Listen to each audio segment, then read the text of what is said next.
आदाब, नमस्कार। आज हम टेंशन चौक पर फिर हाजिर हैं एक नई पेशकश लेकर, एक नया उन्वान लेकर। आज हमारा जो मौजू है वो है 21वीं सदी में हमारा नौजवान किन बातों से मायूस है। बहुत सी बातें हैं जिससे नौजवान मायूस है।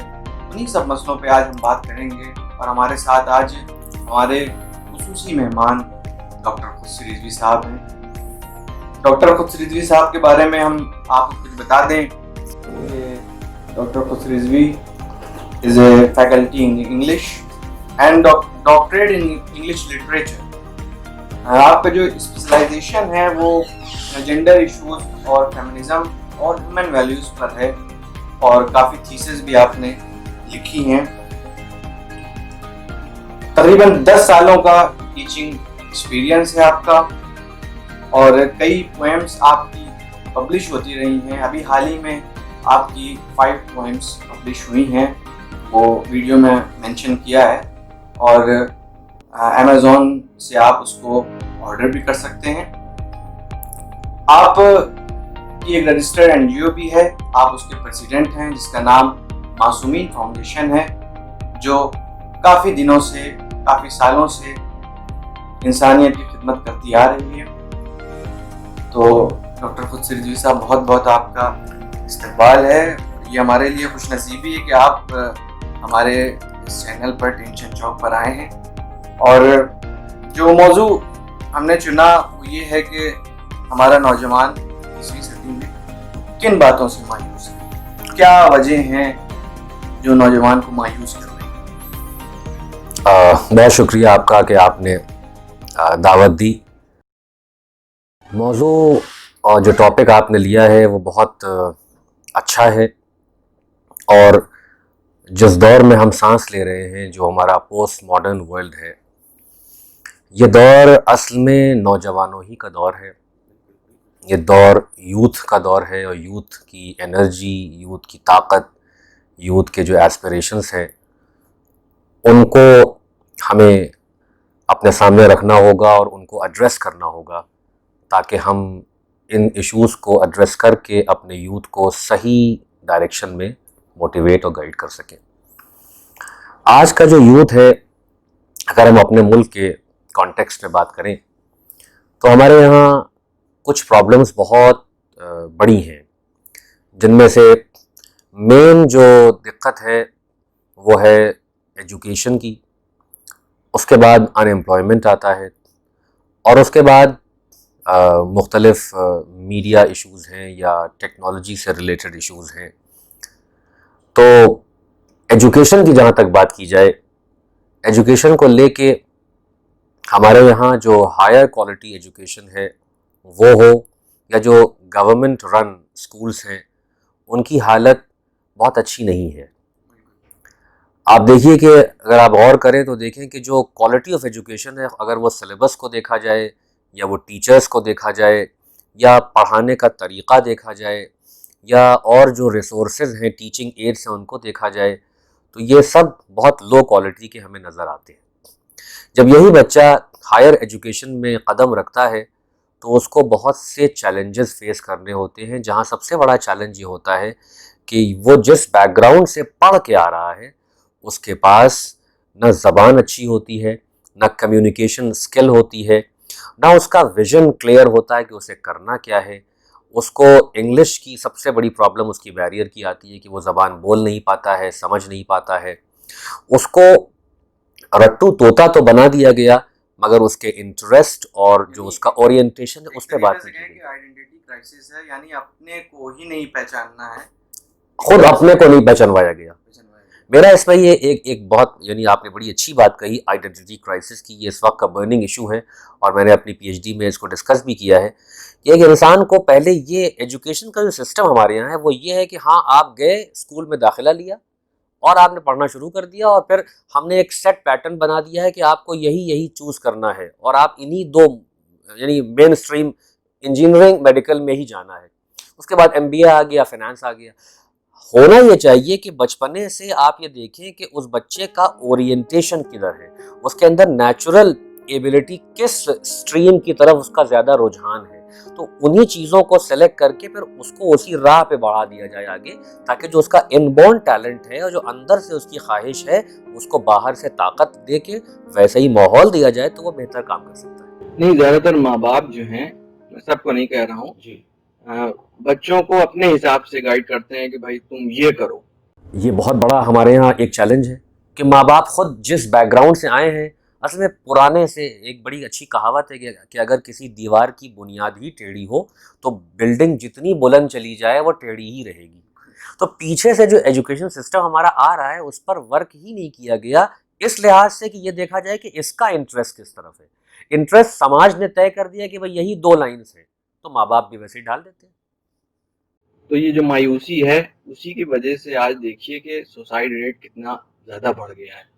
जी हाँ, ये भी एक अलार्मिंग इशू है। आपने बहुत अच्छा एक रुख यानी पैदा किया। एक बात और हम यहाँ इंक्लूड करेंगे कि आप का जो रहता है इंटरनेशनल ट्रैवल भी काफ़ी आप करते हैं, यूएस और कनाडा भी आपका जाना रहता है, और वहाँ खास करके सुसाइड रेट बनिस्बत इंडिया के देखा गया है कि कुछ ज़्यादा पाया जाता है। जो बहुत ज़्यादा एडवांस कंट्रीज़ हैं, ये एक बहुत यानी एक अजीब तरह की सिचुएशन है। हालांकि सुसाइड इंडिया में ज़्यादा होना चाहिए, लेकिन हमने देखा कि यूरोप की बास कंट्रीज़ में और यूनाइटेड स्टेट्स में अगर आप गूगल पे जाएं तो नंबर ऑफ यानी सुसाइड रेट जो है वो ज़्यादा उनके यहाँ पाया जाता है।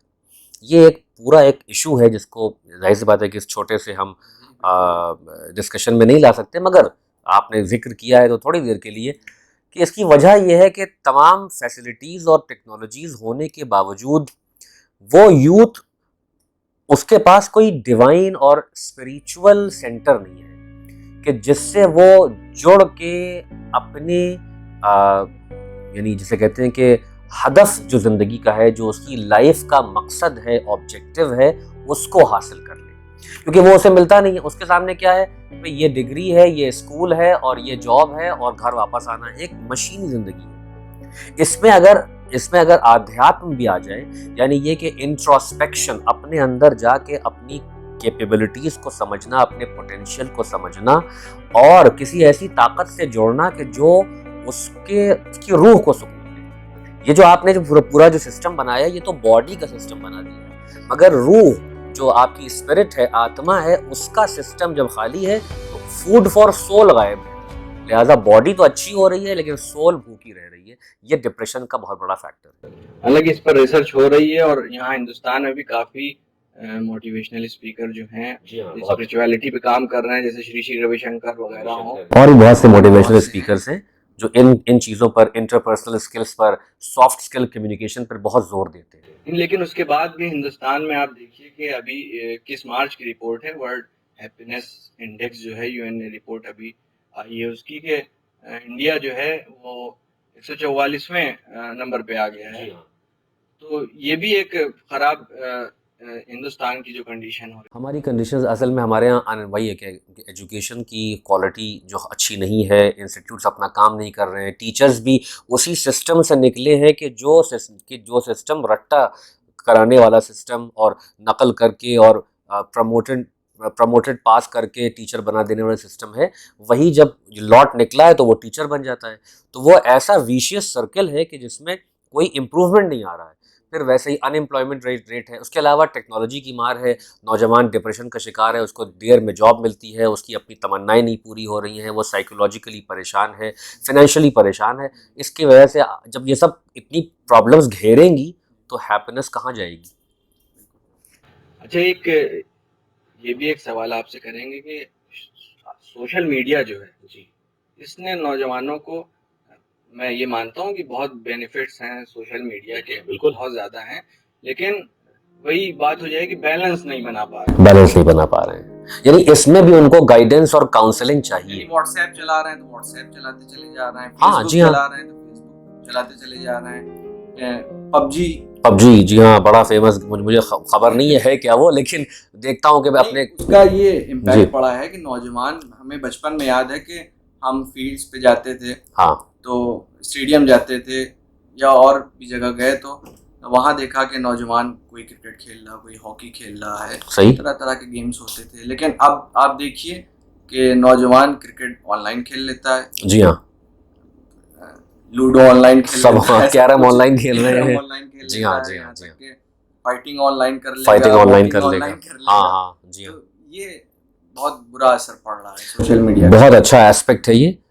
इस पर भी ब्रीफली डिस्कशन हो सकता है कि टेक्नोलॉजी का असल काम जो था, मैं अक्सर अपने क्लास में मैंने 8-10 साल MNIT में पढ़ाया है, और वहाँ मैं अपनी टेक्नोलॉजी के स्टूडेंट से ये कहता था ये बात कि देखो, टेक्नोलॉजी का काम है इंसान की ज़िंदगी को फैसिलिटेट करना, इंसानी ज़िंदगी को आसान बनाना। इन टेक्नोलॉजी का ये काम नहीं है कि वो इंसानी ज़हन और उसके माइंड को कंट्रोल करके उसको मशीनी ज़िंदगी के अंदर ढाल दे। Because we are not created for a robotic life. We are human beings. We are the ones who created this technology. If the technology is not humanitarian, or if it is not humanity oriented, we are going in a very bad way. That may destruct our own happiness, and that is resulting in this world. आप देखिए कि happiness जैसे कहते हैं, happiness का ताल्लुक असल में, ये एक मैं बहुत अच्छी बात कहने जा रहा हूँ, मेरे नौजवानों को शायद पसंद आए, कि हैप्पीनेस का ताल्लुक इंसान के जिस्म से है ही नहीं। हैप्पीनेस खुद, अगर आप ग्रामर की रूह से देखें, वो एब्स्ट्रैक्ट नाउन है। तो जो चीज़ खुद एब्स्ट्रैक्ट हो, वो कॉन्क्रीट से उसका ताल्लुक डायरेक्ट नहीं होता है। एब्स्ट्रैक्ट का ताल्लुक एब्स्ट्रैक्ट से होता है, नहीं। हैप्पीनेस का ताल्लुक आपकी वेलबींग, आपके माइंड और सोल से है। और जब माइंड और सोल को आपने टेक्नोलॉजी के हवाले कर दिया, कि घंटों हम व्हाट्सएप पे बकवास पढ़ रहे हैं, चैट्स देख रहे हैं, रात भर जाग रहे हैं, या पबजी खेल रहे हैं, ब्लू व्हेल जैसा खतरनाक गेम खेल रहे हैं, तो हमारा माइंड जिसको जिसको जिसको जो है नॉलेज चाहिए थी, जिसको ह्यूमन वैल्यूज चाहिए थी, एथिक्स चाहिए थी, मोटिवेशन चाहिए था, वो तो मिला नहीं। उसे क्या मिला? उसे मिला गेम, उसे मिला उल्टे सीधे चुटकुले, उल्टी सीधी पोस्ट, यहाँ वहाँ की इंफॉर्मेशन। तो इतना थक गया कि उसने सोल को बीमार कर दिया। यानी अब देखिए, लाइब्रेरी में भी आप भीड़ उतनी नहीं देखेंगे जितनी पहले देखने को मिलती है। बुक रीडिंग खत्म हो रही है। अच्छा, ई बुक का फैशन है, मगर वो डाउनलोड करके टैबलेट में रखी रह जाती है, पढ़ नहीं पाता। ये असर पड़ता है कि आंखों को बड़ा अब ये टेक्नोलॉजी आपने बना तो ली है, मगर जाहिर सी बात है कि यहाँ साइंस के बारे में, मौजूदा साइंस, मैं पुरानी साइंस की बात नहीं कर रहा हूँ, बहुत अच्छी साइंस थी। जो सामने की साइंस है, क्योंकि ये कैपिटलिस्ट ओरिएंटेड साइंस है, इसलिए इसका काम होता है कि फौरन फ़ायदा दो लेकिन लॉन्ग टर्म नुकसान दो। अब आपने पढ़ा तो दिया, हर आदमी के हाथ में टैबलेट तो आ गया, मगर आंखों में बुरा असर पड़ने लगा, ये थकने लगा। 5 पेज पढ़ा, मगर इतना डिस्ट्रैक्शन दुनिया में है कि 5 पेज पढ़ने के बाद फौरन व्हाट्सएप की क्लिक आई, वो देखें वहाँ क्या हुआ, इंस्टाग्राम पे क्या हुआ, फेसबुक पे क्या हुआ। तो ओरिएंटेशन ये था, फोकस ये था कि किताब पढ़ेंगे, किताब से हट के दिमाग यहाँ वहाँ फैला, और घूम के जब आया तो किताब का इंटरेस्ट खत्म हो चुका था, तो पढ़ने में आई नहीं वो किताब। लेकिन कहने को ये है कि ई बुक हमारी लाइब्रेरी तैयार है पूरी। ह्यूमन साइकोलॉजी की जहाँ तक बात करें तो उसकी बेसिक नीड्स के बारे में आप कुछ बताइए। इसमें इंसान जो है वो फितरत के तौर पर, जिसे आप नेचर कहते हैं, उसकी फितरत में है, सबसे पहली बात जो मैं एक मैसेज भी देना चाहता हूँ, उसकी फितरत में है मोहब्बत, उसकी फितरत में है नॉलेज सीकिंग, यानी इल्म को और ज्ञान को अपनाना, हासिल करना, अचीव करना, सीखना। उसकी फितरत में है समाज के बॉन्ड्स बना के रहना। आप देखिए कि नॉलेज की जब बात आती है तो हम 21st सेंचुरी को इंफॉर्मेशन ओरिएंटेड दुनिया कहते हैं, नॉलेज ओरिएंटेड दुनिया नहीं कहते हैं, क्योंकि इंफॉर्मेशन का मतलब होता है 0.005 सेकंड में एक बात मालूम हो जाना, मगर मालूम होने के आधे घंटे के बाद भूल भी जाना। नॉलेज जो होती है वो अगर आ जाए तो आपकी बीइंग का हिस्सा बन जाती है और आपको इल्यूमिनेट करती है। अच्छा, मोहब्बत की बात करिए तो इतनी ज़्यादा हेट्रेड और इतना ज़्यादा नफ़रतें फैलाई जा रही हैं कि इंसान भूखा है मोहब्बत का। इस पर भी जोर दे, यानी हमारी एजुकेशन लव ओरिएंटेड हो, हमारी एजुकेशन नॉलेज ओरिएंटेड हो, और हमारी एजुकेशन हैप्पीनेस ओरिएंटेड होनी चाहिए। खैर, ये जो मायूसी जो हमारा टॉपिक है जी, तो इससे बचने के लिए जो खास करके जो गाइडेंस देने वाले हैं, उनको क्या करना चाहिए कि नौजवानों को मोटिवेट करें, नौजवानों को? हाँ, आप इसे क्या मोटिवेट करें। बहुत से काउंसलर्स हैं, बहुत से मोटिवेशनल स्पीकर्स हैं, बहुत से अच्छे धर्मगुरु हैं कि जो नौजवानों पर निगाह रखते हैं, और असल में इस तरह के जितने भी लोग हैं उनका फोकस यही है, क्योंकि नौजवान एक बडिंग, जिसे कहते हैं कि कॉल्ड्रन ऑफ एनर्जी है, एक बड़ी source of reservoir of energy है। ये जो ताकत है, इसकी हमको एबिलिटीज़ के बारे में कोई साहब नहीं कह सकते कि 100% मालूम है कि क्या कर सकता है। ऐसी ज़बरदस्त नेमत को अगर आप अनचैनल्ड छोड़ दें तो ये तो बर्बाद हो जाएगी। तो इसका तरीका ये है कि इस पेसिमिज्म को कम करने का तरीका ये है कि हर नौजवान को मालूम हो कि उसकी ज़िंदगी का ऑब्जेक्टिव क्या है, उसको क्यों पैदा किया गया है, why am I born, why am I created, और मैं इस दुनिया में आया हूं तो मुझे इस दुनिया से मेरा रिश्ता कैसा होना चाहिए। यानी मैं इस दुनिया का पार्ट हूं, ये नेचर मेरे चारों तरफ है, मुझे इसको फैसिलिटेट करना है ताकि ये मेरी एग्जिस्टेंस के लिए खतरा ना बने। अगर इन चीज़ों पर हम फोकस करें, सही एजुकेशन दें, उस यूथ का जो ओरिएंटेशन है, अगर वो फिजिक्स के अंदर दिलचस्पी रखता है तो उसको फिर वही पढ़ाया जाए। लेकिन अगर वो दिलचस्पी नहीं रखता है, वो रखता है आर्ट में दिलचस्पी, तो उसको आर्ट्स की तरफ ले जाया जाए। अगर कोई बहुत अच्छा स्पीकर बन सकता है तो बिला वजह उसे मैथमेटिक्स ना सिखाई जाएगी, उसका दिल ही नहीं चाह रहा है। तो यानी उसके उस ओरिएंटेशन को, उसके स्किल को मैप करना कि ये जाएगा किस तरफ, वैसा उसे प्रोवाइड करना, और फिर उसे बताना कि टेक्नोलॉजी का यूज़ क्या है और मिस यूज़ क्या है, टेक्नोलॉजी की कहाँ तक बाउंड्री अच्छी है और कहाँ तक एथिकल। अब जो एथिकल बाउंड्रीज में एथिक्स आ जाती है कि आपको बताना पड़ेगा कि टेक्नोलॉजी भी वैल्यू ओरिएंटेड होनी चाहिए। उसका काम है आपको इंसान बनाए रखना, न ये कि आपको वो जानवर बना दे। यहाँ सभी धर्मगुरुओं की बात करें जी, चाहे हिंदुओं के धर्मगुरु हों या मुसलमानों के धर्मगुरु हों, वो मजहबी इतना बना देंगे कि दुनिया से रिश्ता टूट जाता है। बहुत अच्छा एस्पेक्ट, वेरी गुड। जी, दुनिया से एकदम कट ऑफ कर देंगे कि भाई कुछ नहीं है, टेक्नोलॉजी कुछ नहीं जी। है। तो इसके बारे में आप कुछ। बहुत अच्छा ये एक एंगल आपने शुरू छेड़ा है। देखिए, मैं जिस मज़हब का मानने वाला हूँ, जिस धर्म का मानने वाला हूँ, और मैं तमाम धर्मों की तरफ से बोल रहा हूँ, जितने भी डिवाइन धर्म है, असल में धर्म का मतलब है वे ऑफ लाइफ, और वे ऑफ लाइफ इस इंसान के लिए।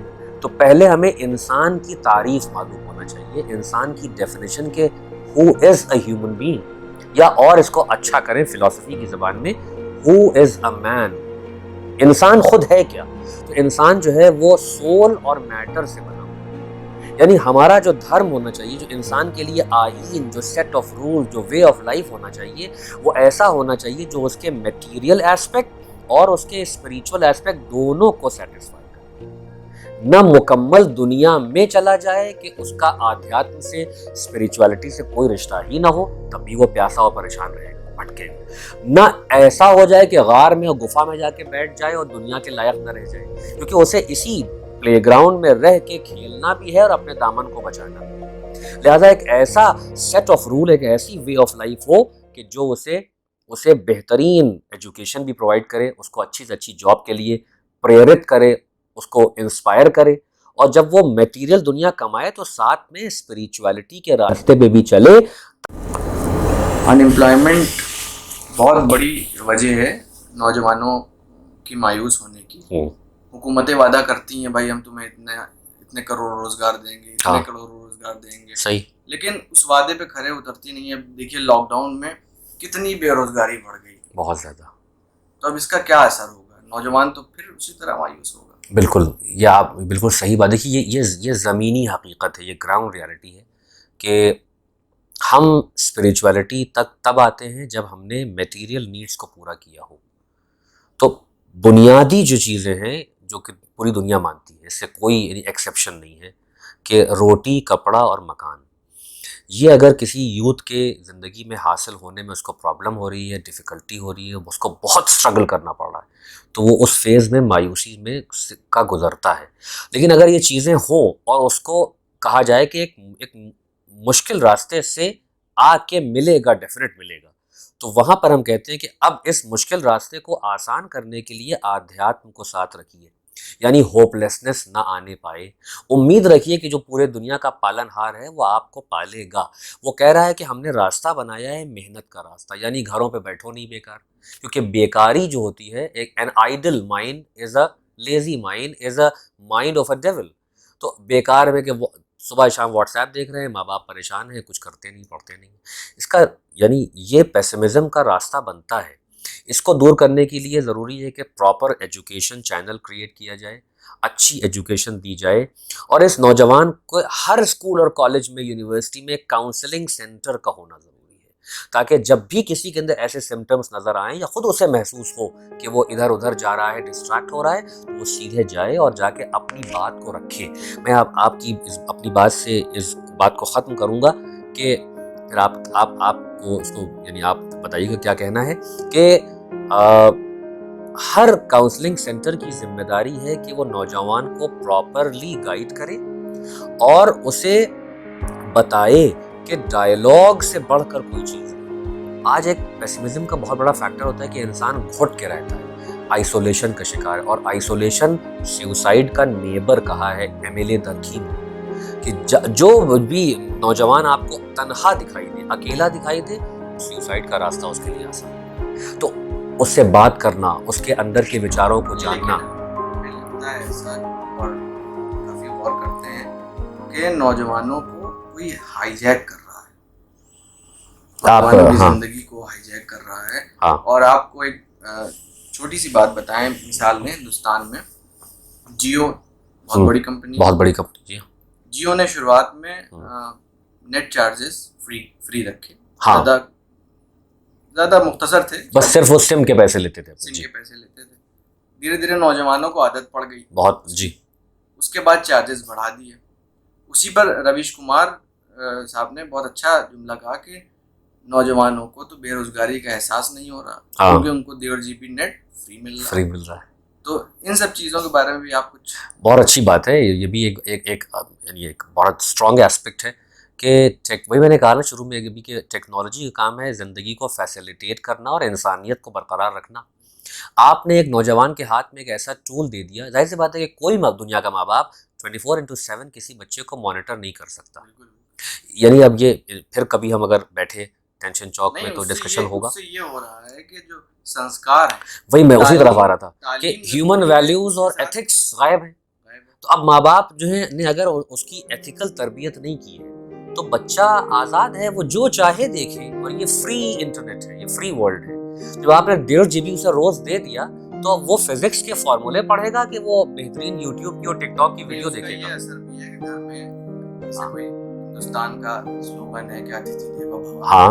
अब कोई मेहमान आता है तो साहब वो व्हाट्सएप वो तो मोबाइल चला रहे हैं, बल्कि मुसीबत देखिए वो खड़ा बैठा है, सब लोग अपने अपने मैसेजेस देख रहे हैं। ये असर यही मैं कह रहा हूँ कि हमारी एजुकेशन को एथिकल यानी एथिक्स ओरिएंटेड होना चाहिए। एक ऐसी एजुकेशन जो होलसम हो, जो दोनों एस्पेक्ट्स को लेके चले, वो एजुकेशन हमें इंडिया में लाना बहुत ज़रूरी है। सिर्फ और सिर्फ मटेरियल साइंस, सिर्फ और सिर्फ टेक्नोलॉजी, और वो टेक्नोलॉजी की जो आपको जो है मशीनों का गुलाम बना के रख दे या ज़हन ही को मशीन ही बना दे, जिसमें कोई इमोशन, कोई जज्बा, कोई रिस्पेक्ट, कोई डिग्निटी, कोई ज़िंदगी का ऑब्जेक्टिव ही ना पाया जाए, तो वो आपको एटम बॉम्ब और न्यूक्लियर बॉम्ब जैसी चीज़ें बना के रख देती है कि इंसान अपनी कत्ल का खुद ही हथियार बना के बैठा हुआ है। और ये आप खुद देख सकते हैं कि जो परेशानियां इस वक्त इंसानों पर है वो उसके खुद इजाद की हुई है, खुद अपनी इजाद की हुई है। और यही है कि वो एजुकेशन का फ्रेमवर्क बिगड़ गया, वो स्पिरिचुअल लाइन से हट गया। खैर, जाते जाते हमारी ऑडियंस को आप कुछ पैगाम, कुछ मैसेज। मैं अपनी कैपेसिटी में एज अ टीचर कहना चाहूँगा कि हर यूथ को थोड़ी देर के लिए, जैसे आप गूगल पे जाके चीज़ों को सर्च करते हैं, वैसे ही मैंने अपने टेक्नोलॉजी वाले क्लास में एक वर्ड कॉइन किया था, आप अपने को गूगल इंट्रोस्पेक्ट करें, यानी अपने अंदर गूगल करें कि आप खुद कौन हैं, क्यों इस दुनिया में आए हैं, क्या मकसद है इस लाइफ का, और आपका टारगेट्स क्या हैं दुनिया में। वो टारगेट मटेरियल भी हो, वो टारगेट स्पिरिचुअल भी हो। यानी आपको IAS बनना है, PCS बनना है, आपको डॉक्टर बनना है, इंजीनियर बनना है, आर्टिस्ट बनना है, ऑथर बनना है, जो आपका दिल चाहे, अंदर की आवाज़ बोले। ये अंदर की आवाज़ तभी आपको सुनाई देगी जब आपका आध्यात्म से रिश्ता मजबूत होगा, वरना अगर आपकी स्पिरिचुअल तरबियत और एथिकल तरबियत नहीं हुई है तो वो आवाज़ इतनी दब जाएगी कि आपको सिर्फ दुनिया की रौनक नज़र आएगी, या दुनिया में जो बेंचमार्क सेट कर दिए हैं आप उसी में चले जाएंगे, बल्कि ढकेल दिए जाएंगे। तो मेरा ये मैसेज है कि अपने आप को पहचाने, एजुकेशन को स्पिरिचुअल और मटेरियल सेक्युलर दोनों अंदाज में लें, अपनी दुनिया को भी बेहतर बनाएं और अपनी इंसानियत को बरकरार रखें। इसलिए कि आज की दुनिया नफ़रत नहीं चाहती है बल्कि मोहब्बत चाहती है। आज की दुनिया वेलबींग चाहती है। आज की दुनिया इगैलिटेरियन सोसाइटी चाहती है जहां हर एक का ख्याल रखा जाए, जहां हम भी तरक्की करें, आप भी तरक्की करें, वैल्यूज़ के साथ, एथिक्स के साथ, और साइंस और टेक्नोलॉजी भी के पीछे एक ऐसी वैल्यू हो जो इंसानियत को आगे बढ़ाए, पीछे न ढकेले। Thank you very much. बहुत बहुत शुक्रिया, आपने अपना कीमती वक्त दिया। और ये टेंशन चौक के लिए बहुत खुशनसीबी है कि डॉक्टर कुदसी रिजवी साहब जैसी इल्मी शख्सियत हमारे बीच आई है और एक बेहतरीन पैगाम हमारी ऑडियंस को दिया। बहुत बहुत शुक्रिया आपका भी शुक्रिया बहुत बहुत।